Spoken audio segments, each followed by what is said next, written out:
السلام علیکم ورحمۃ اللہ تعالی وبرکاتہ۔ بہار چناؤ کا دور چل رہا ہے اور بہت جلد بہار میں کس کی حکومت ہوگی، کون حاکم ہوں گے، اس کا فیصلہ ہوگا۔ لیکن حاکم بنے گا کون، اس کا فیصلہ عوام کرے گی۔ ہم مسلمان RJD ہو یا JDU ہو یا کانگریس ہو، ہمیشہ انہی لوگوں کو ہی ووٹ دیا ہے۔ کبھی یہ نہیں سوچا کہ یہ ہندو پارٹی ہے یا ہندو ہے، ہم لوگوں نے ہمیشہ اسے ووٹ دیا ہے۔ لیکن کبھی ان لوگوں نے یہ مشورہ نہیں دیا کہ مسلمان ہم لوگوں کو ووٹ دے رہے ہیں، منتری بنا رہے ہیں، تو ہم بھی کیوں نہ کسی مسلمان کو منتری بنائے، سیاست میں اسے آگے بڑھائے۔ ان لوگوں نے صرف ہم لوگوں کا ووٹ لے کر ہم لوگوں کو استعمال کیا، نہ تو ہماری حفاظت کی اور نہ ہمارے حقوق کی حفاظت کی۔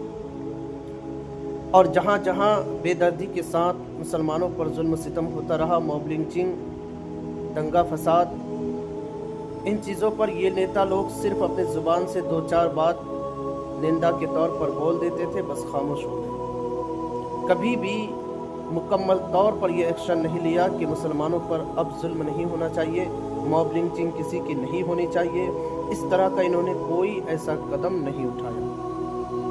اور جب ان چیزوں کو دیکھتے دیکھتے اویسی صاحب نے مسلمانوں کو سمجھانے کی کوشش کی، ایک جٹ رہنے کے لیے کہنے لگے، متحد ہو کر زندگی گزارنے کے لیے بولنے لگے، تو ان لوگوں کو اویسی صاحب چبھنے لگے۔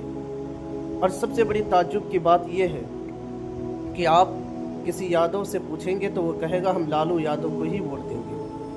آپ کسی سے بھی پوچھئے گا تو وہ اپنے ذات والے کو ووٹ دینا چاہتا ہے، اسے آگے بڑھانا چاہتا ہے۔ اور ایک ناکامی ہے تو صرف ہم مسلمانوں میں۔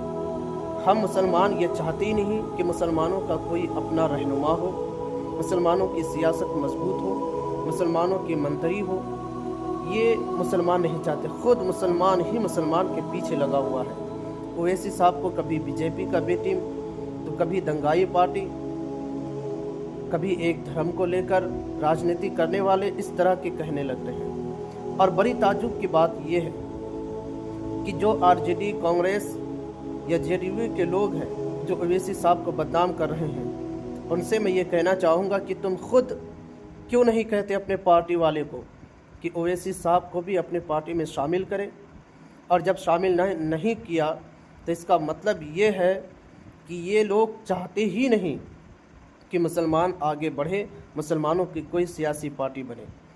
میں تمام لوگوں سے یہ کہنا چاہوں گا کہ دیکھیے، ہندوستان کا ماحول بہت بھیانک ہے۔ ابھی حکومت کا ساتھ دینے میں بھلائی نہیں ہے، بلکہ حکومت کرنے میں بھلائی ہے۔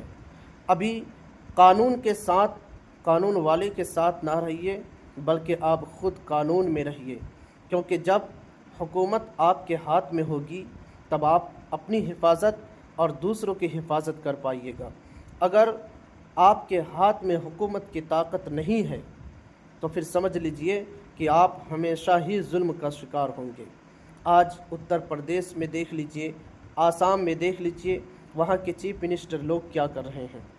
اس لیے میں آپ لوگوں سے یہی کہوں گا کہ آپ پتنگ چھاپ کو ہر حال میں جتائیے، اویسی صاحب کو ہر حال میں جتائیے۔